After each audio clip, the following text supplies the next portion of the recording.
S'il y a bien une question qui revient très souvent de la part des débutants qui veulent investir en bourse ou sur les marchés financiers, c'est le fait de savoir quels sont là où les meilleurs moments pour pouvoir rentrer ou sortir du marché. Pourquoi commencer à investir maintenant si finalement le marché est surévalué et va commencer à baisser? Ou alors, s'il baisse, est-ce qu'il va continuer de baisser ou est-ce qu'il va reprendre la tendance haussière? Ce qui fait qu'au final, il y a des gens qui ont du mal à investir et qui restent un peu sur le côté en attendant d'avoir une vision plus claire et en général, ça ne se passe pas comme il faut.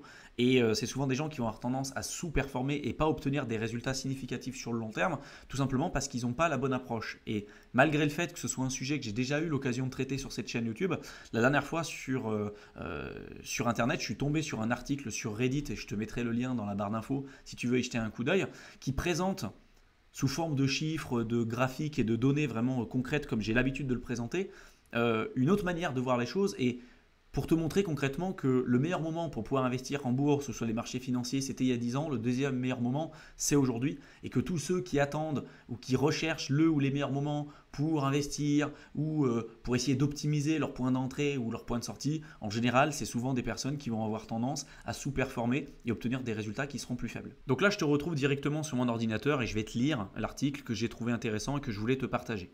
Alors le titre, c'est Investir 200 euros par mois en bourse pendant 43 ans. Alors il commence, il dit salut, ça n'aura échappé à personne. La bourse a un peu dégringolé depuis le début de l'année, quoique ça remonte quand même pas mal depuis la semaine dernière. Ça a été publié il y a 2 ans, c'était à l'époque pendant la crise sanitaire. Bon, peu importe. Cette situation est peut-être assez anxiogène et démoraliser les nouveaux investisseurs qui commencent à peine en bourse et voient dès le début leur investissement fondre. Ça peut également dissuader ceux qui ne sont pas encore sûrs que ce soit le bon moment pour investir et qui préfèrent encore attendre un peu pour voir. Alors si c'est votre cas, j'aimerais partager avec vous une petite simulation que j'ai faite et qui souligne l'importance de commencer à investir tôt et sur le long terme. C'est ce que je t'explique depuis maintenant très longtemps sur cette chaîne YouTube. Sans se soucier du timing et également aussi des cracks. C'est l'histoire de 3 amis, Brice, Théo et Kylian, qui décident de mettre de côté 200 euros par mois tous les mois pendant 43 ans. Pour préparer un peu mieux leur retraite, ils ont la vingtaine. Les 3 amis investissent dans un ETF Monde, donc un ETF MSCI World. Pareil, j'ai fait beaucoup de vidéos sur cette chaîne YouTube dans la playlist bourse si ça t'intéresse. Mais ils décident de suivre des stratégies d'investissement différentes. En effet, Brice et Théo sont conscients que la bourse peut être assez volatile et ils veulent à tout prix éviter d'investir avant les cracks boursiers. C'est logique. Et il y en a d'ailleurs eu 5 au cours des 43 dernières années. Du coup, les 2 copains vont suivre la même stratégie. Dans un premier temps, ils vont mettre 200 euros d'économie par mois sur un placement sécurisé à 1% type livret A. Alors maintenant, c'est plus 1%, le livret A, je crois que c'est à peu près à 3, il faudrait revérifier, 3 ou 4, je ne sais plus. Mais bref, ça ne te permet pas de battre l'inflation, mais on va dire, ils attendent les moments de crack et sinon, les 200 euros par mois, au lieu de les investir tant qu'il n'y a pas de crack, ils les mettent sur un placement sécurisé sur des fonds euros type livret A ou assurance vie, par exemple le fonds euro, dans lequel tu as une liquidité suffisante pour récupérer ton argent comme tu veux. Et dans un second temps, du coup, ils vont attendre le moment le plus opportun pour placer leur argent durement épargné en bourse dès que l'opportunité va se présenter. Donc c'est soit ils restent en cash et ils le placent par exemple sur leur livret A ou sur un truc qui rapporte rien, et quand l'opportunité arrive, si elle arrive, s'ils arrivent à passer à l'action à ce moment-là, il y a bien timé le marché, ils vont rentrer avec l'argent qu'ils ont pu épargner à ce moment-là. Mais tout ne se passe pas comme prévu. Brice, le malheureux, le pire timing. Alors là, ce qu'il explique, c'est que pas de chance pour Brice, il se trouve que malheureusement, il a eu le pire timing du monde. Parce qu'il y a ça aussi, quand tu veux timer le marché, quand tu veux te dire, ok, quand ça baisse, je vais acheter, il y a aussi la probabilité que tu times pas bien. C'est-à-dire que quand ça baisse, tu dis ça peut baisser encore plus bas et au final, tu n'achètes pas le plus bas. Tu rachètes finalement au pire moment. Donc pas de chance pour Brice. Il se trouve que malheureusement, il a eu le pire timing du monde. À chaque fois qu'il a investi ses économies en bourse, il l'a fait le jour avant le pire crack, des 5 plus gros cracks qui se sont passés des 43 années. Donc en fait, il se dit tiens, je pense que ça va baisser et tout, et je pense que là c'est le point bas. Il sort l'argent qu'il avait mis sur des fonds euros et son livret A, il investit et le jour d'après, paf, ça se casse la figure. Et à chaque fois, c'est au pire moment. À chaque fois, il s'est pris, sur les 43 dernières années, il s'est pris les 5 plus gros cracks au plus haut des bulles. Tu vois, c'est quand même vraiment pas de chance. Donc concrètement, Brice a commencé à épargner ses 200 euros par mois pendant 8 ans sur son placement sécurisé. Puis il a mis ses 8 ans d'économie en bourse au sommet absolu du marché en 1987, juste avant le Black Monday et le crack de 30% qui en a résulté. Mais il n'a jamais revendu. Ça, c'est super important. Il a continué d'économiser ses 200 euros par mois sur son placement sécurisé. Malheureusement, à chaque fois, il a investi ses économies en bourse. Il l'a fait au pire moment sur les 5 sommets du marché avant les cracks avant qu'il n'ait lieu. Décidément, Brice n'a vraiment pas de chance. Découvrons ensemble comment ces investissements ont évolué sur 40 ans. Donc, tu as l'épargne, c'est-à-dire quelqu'un qui aurait épargné sur cette même durée, donc 200 euros par mois pendant 43 ans, une simple épargne. Alors là, si tu le places sur des fonds euros, des livrets A ou ce que tu veux, tu vas pas battre l'inflation, donc tu vas en plus perdre, même si en numéraire, tu es censé avoir un peu plus d'argent, en termes de pouvoir d'achat, tu en auras de moins en moins, c'est normal. Ton pouvoir d'achat s'est fait éroder avec l'inflation. Mais tu vois, même en ayant eu le pire timing du monde, en mettant 200 euros par mois, de la même manière qui a été évoqué pour Brice, il se retrouve au bout de 43 ans avec un capital à 543 864 euros. Alors que s'il n'avait pas investi, pas du tout, là il a eu le pire timing quand même, hein. Même s'il n'avait pas investi du tout, il se retrouve à 104 200. T'as vu la différence de résultat? C'est un truc de fou. Et en fait, là, on parle même pas d'une approche ultra compliquée, hein. Il a pris un ETF MSCI World, il a investi dessus. C'est tout. Voilà, il n'a pas fait un truc ultra complexe.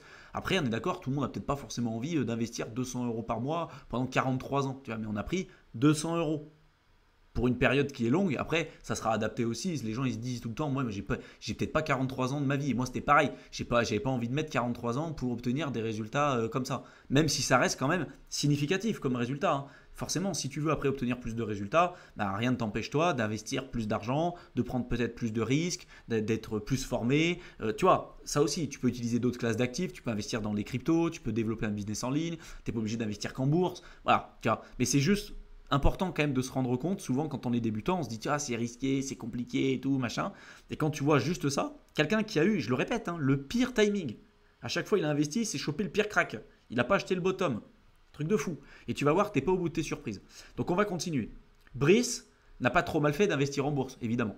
Même avec ce timing des enfers, ces 100 000 euros d'économie valent aujourd'hui 543 864 euros. Qu'on soit bien d'accord, Brice a à chaque fois investi toutes ses économies au pire moment possible, la veille de chaque gros crack. Ça aurait été donc strictement impossible de faire pire en termes de timing pendant 43 ans d'affilée. Franchement, là, c'est une prouesse, hein. Le mec, il a été nul pendant 43 ans d'affilée. Truc de fou. On aurait pu penser qu'il aurait finalement tout perdu en bourse, comme tant d'autres. Pourtant, non. Sa stratégie de simplement acheter et garder ses ETF monde diversifiés aurait été payante. Même si, comme je t'évoque depuis longtemps sur cette chaîne YouTube, tu n'es pas obligé de faire que l'ETF MSCI World. Tu peux faire bien mieux que ça. Voilà. C'est jusque là, vraiment, c'est une stratégie ultra simple pour que tu comprennes une bonne fois pour toutes ce truc, mais tu peux faire bien mieux. Je t'invite vraiment à regarder mes autres vidéos sur le sujet. En l'espace de 43 ans, il aura réussi à plus que quintupler son investissement pour avoir la coquette somme d'1 demi-million d'euros disponible pour sa retraite. Ensuite, on va voir le cas de Théo. Théo, l'omniscient, le meilleur timing. Donc on a pris Brice, le plus mauvais timing. Là, on va prendre le cas de Théo. Théo, lui, fait tout pareil comme Brice. Il met ses 200 euros par mois sur un placement sécurisé à 1%. Alors les fonds euros ou livret A qui est maintenant un peu plus, peu importe. Et il attend le timing le plus parfait pour investir en bourse. Brice a chié parce qu'il n'a pas réussi. Par contre, Théo, lui, il a beaucoup plus de chance. Il a réussi à le faire. Il a réussi à prédire à chaque fois les 5 cracks qui ont eu lieu, en prédisant parfaitement et à chaque fois le jour exact où la bourse ne baisserait plus. Alors, un truc de fou. Ça aussi, même Warren Buffett n'est pas capable de le faire, hein. Mais bon, lui, il a réussi à le faire. Une fois son argent investi en bourse, il a également conservé ses ETF tout en continuant d'épargner ses 200 euros par mois sur son placement sécurisé et en attendant le prochain crack boursier. Il a réussi à faire ça pour chacun des 5 cracks boursiers qui ont eu lieu. Je vous laisse imaginer quand même à quel point cela relève du miracle. Encore une fois, comme Brice, hein, c'est le miracle des deux côtés, c'est vraiment les opposés, mais c'est le miracle des deux côtés. Découvrons ensemble comment ces investissements ont évolué sur 43 ans. Donc en vert, on va avoir Théo, qui sur la même période a fait comme Brice, mais lui il a bien timé, du coup il se retrouve à 887 484 euros, en ayant timé à chaque fois le même truc. Ça c'est dans la théorie, dans la pratique c'est impossible. Et Brice, 543 864. Lui c'est le pire timing. Donc tu vois qu'entre la différence entre les deux, bon il y a quand même une différence substantielle, mais la probabilité que tu arrives soit à timer à chaque fois le pire moment ou le meilleur moment, pour moi la probabilité elle est égale à 0 parce que même les professionnels aujourd'hui n'arrivent pas à faire ça. Tu vois ce que je veux dire ? Donc ces efforts ont été récompensés parce que ces 100 000 euros d'économie aujourd'hui valent 887 484 euros. C'est certainement mieux que Brice, mais il est intéressant de noter que lorsqu'on compare le pire timing absolu par rapport au meilleur timing absolu, la différence n'est pas non plus si grande que ça. C'est ce que je t'ai évoqué un petit peu plus tôt. En fait, que ce soit pour Brice ou pour Théo, la grande majorité de leur croissance s'est faite grâce à l'achat et à la détention de leur ETF sur le long terme et pas tant sur le timing qu'ils ont eu. Ça, c'est super important de le comprendre. Et là, on va prendre le troisième cas, qui est le cas de Kylian, qui lui, pour le coup, a pas de timing. Donc lui, c'est le paresseux, tu vois, il a pas de timing.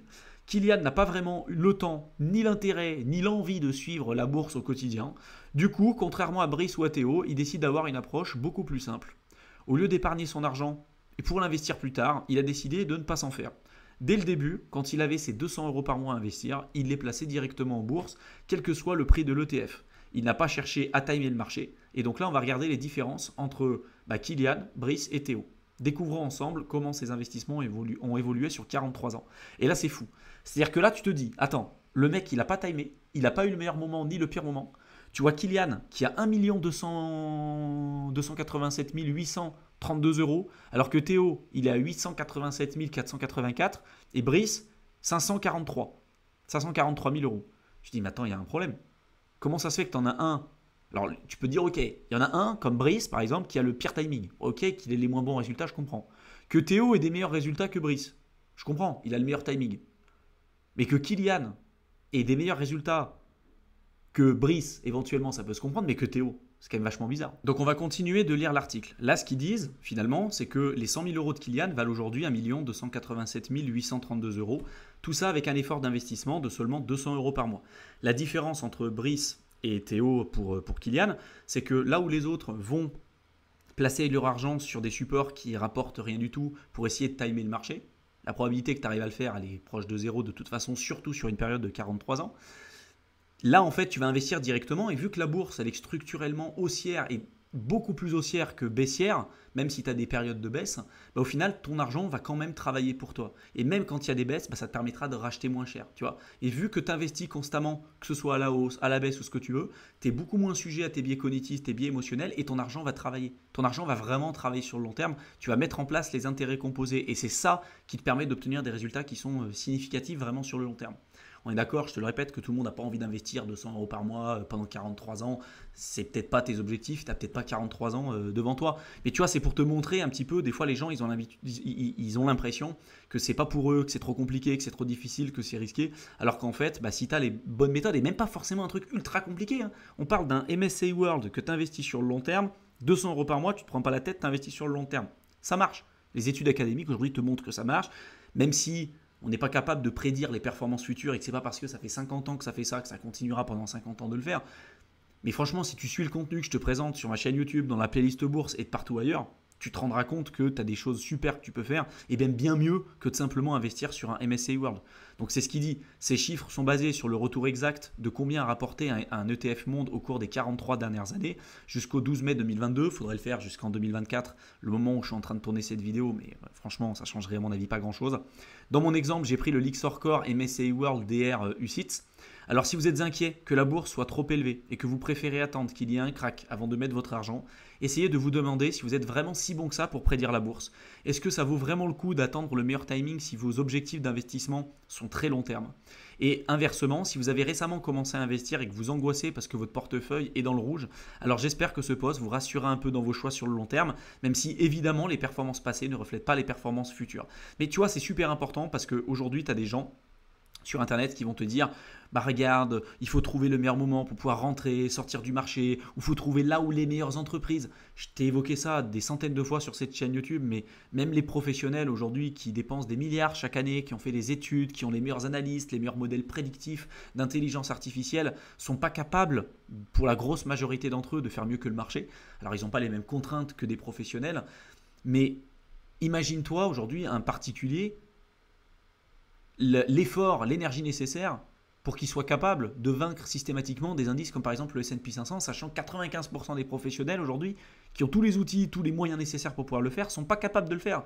Les meilleurs du monde, comme par exemple Peter Lynch ou même Warren Buffett, sur des dizaines et des dizaines d'années, c'est du 30% annualisé. Tu vois. Quand tu as des mecs qui te disent sur Internet, ouais, fais du trading, fais du 1% par jour, d'accord, tu fais du 1% par jour, même sur un capital de 100 balles, sur une période de 3 ans, tu es déjà trillionnaire en fait. Donc c'est du gros bullshit, tu vois.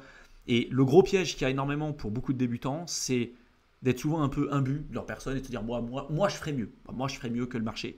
Et souvent, même des gens sur Internet qui vont te dire Regarde, moi j'ai surperformé le marché. C'est pas parce que sur ton portefeuille, tu as fait 15% sur 5 ans alors que le S&P 500 il a fait par exemple 10% que tu as surperformé le marché. Montre-moi les performances de ton portefeuille sur une période de 40 ans avec des fluctuations de marché, des périodes économiques, de dépression et tout ce que tu veux et de me montrer concrètement que tu as eu des surperformances. Et attention, à risque équivalent, j'ai fait une vidéo sur ma chaîne YouTube où je te présentais des études académiques et des cas concrets et des moyens de calcul spécifiques pour être capable de montrer qu'en effet, de manière pragmatique et factuelle, tu as surperformé le marché sur une période longue.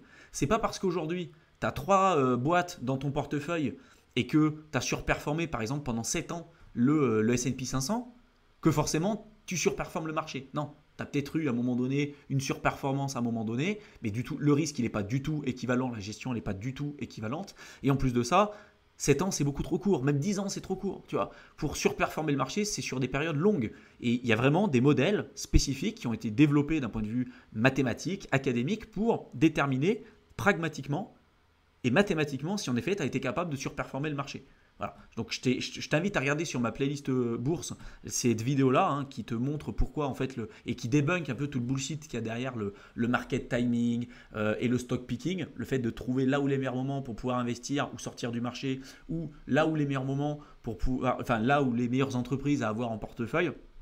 En général, ça ne marche pas pour beaucoup de gens. Il y en a une minorité pour qui ça pourrait éventuellement fonctionner, mais ça reste quand même très très rare. Et je pense sincèrement que pour un particulier, la meilleure manière pour cette personne pour investir sur le long terme, c'est via une gestion indicielle en utilisant les ETF, les trackers, parce que même les professionnels aujourd'hui n'arrivent pas à le faire, même s'ils n'ont pas les mêmes contraintes, même si on te dira oui, mais moi voilà, j'ai réussi à faire ça pendant 5 ans ou 10 ans. Il y a 2 grosses méthodes aujourd'hui qui peuvent te permettre d'analyser pragmatiquement si tu es capable de surperformer le marché. C'est le Money Weighted Return ou le Time Weighted Return. Alors, je t'en ai parlé à plusieurs reprises sur cette chaîne YouTube et la plupart des gens en fait sont même pas capables de calculer leur vrai retour sur investissement pour un risque équivalent. Donc attention, voilà, attention. Après, tu choisiras d'investir comme tu veux, mais tu vois, souvent, c'est les stratégies les plus simples, les plus faciles à mettre en place et surtout celles que tu seras capable vraiment de suivre sur le long terme qui te permettront, in fine, d'obtenir des résultats qui seront significatifs. J'espère en tout cas que cette vidéo t'aura plu, qu'elle t'aura intéressé, qu'elle t'aura été utile. Si maintenant tu veux aller plus loin sur l'investissement en bourse ou plus globalement sur les marchés financiers, je t'ai préparé un programme de formation offert de plusieurs heures que tu peux rejoindre simplement en cliquant dans le lien que je t'aurai mis dans la description de la vidéo. Tu as simplement à cliquer dessus, tu verras, tu rentreras ton adresse mail et je t'enverrai le contenu directement dans ta boîte de réception. Je te souhaite une excellente fin de journée et je te retrouve dans une prochaine vidéo. À bientôt.